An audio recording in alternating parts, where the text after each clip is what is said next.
What's going on, guys? It's Brendan here, BB's iPod Touch-Up, and today I'll be bringing you guys the first installment of the most important Apple news that happened this past week. So first off, let's start with the iWatch 2 concept. Very talented ADR Studios, which is a design company who makes all kinds of very, very cool concept images, actually just created a new concept for the iWatch 2. As you may recall, ADR Studios released a concept for the original iWatch back in 2010, and it was a big hit then, and so 2 years later they released the sequel, the iWatch 2. The original iWatch concept featured an aluminum body, Wi-Fi and Bluetooth connectivity, integrated RSS reader, 16 gigs of storage, and a clencher, which is an LCD projector. Now that seemed to be everything you could do back in 2010, but now with new things like Siri and all kinds of new things that Apple has introduced, the iWatch 2 will wirelessly connect to your iPhone or iPad, and it will store a built-in front-facing camera. It will also hold up to 32 gigs of space now. The iWatch 2 is also significantly thinner than the original iWatch concept. Now, of course, the iWatch 2 is only a concept, and it would be awesome if it became a reality, but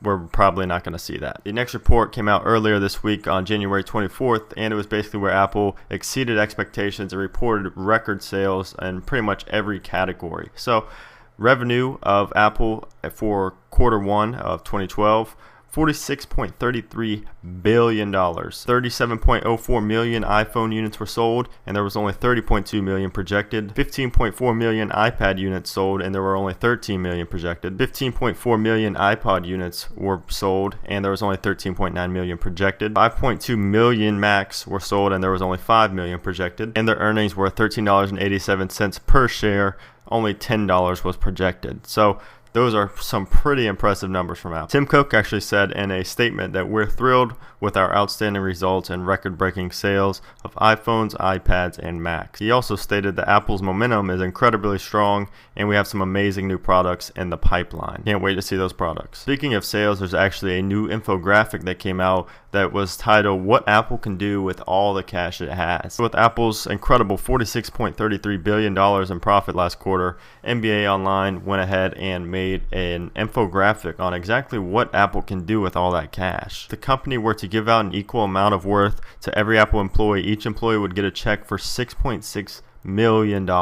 Each employee, just think about that. Apple is now worth over $400 billion. It's the most valuable public company in the world. $400 billion laid flat would cover 42% of the United States. In the last 3 months, Apple brought in 4 times more profit than Walmart, which was the world's largest retailer in 2011. Apple's cash reserve is enough to pay off the total public debt of 8 countries within the EU. Very impressive, Apple, very impressive. Now, getting off the sales topic, we get to Microsoft and Xbox Live. Now, back on January 9th, there was actually a job listing that hinted at Microsoft looking to bring Xbox Live gaming to iOS and other platforms. When you think of other platforms, you think iOS and Android. And that's probably what Xbox is going to do, or Microsoft is going to do, since those are the 2 biggest platforms today. Now, all this talk got stirred up back in December when Microsoft actually introduced the official Xbox Live application. Since the launch of the official Xbox Live application and the game called Connectables, they have actually had some great success with those. According to a Microsoft spokesman, while the Xbox Live experiences and games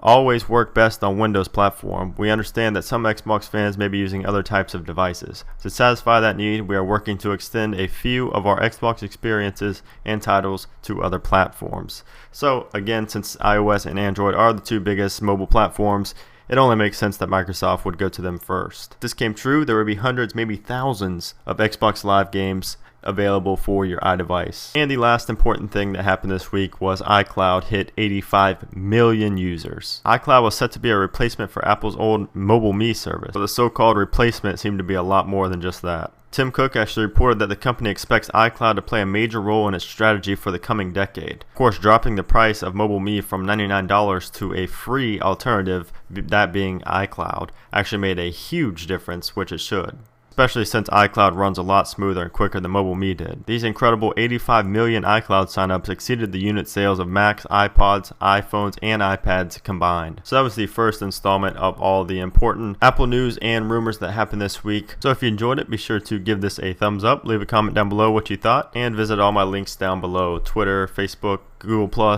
all those good things. So thanks for watching, guys. I'll catch you later. Peace.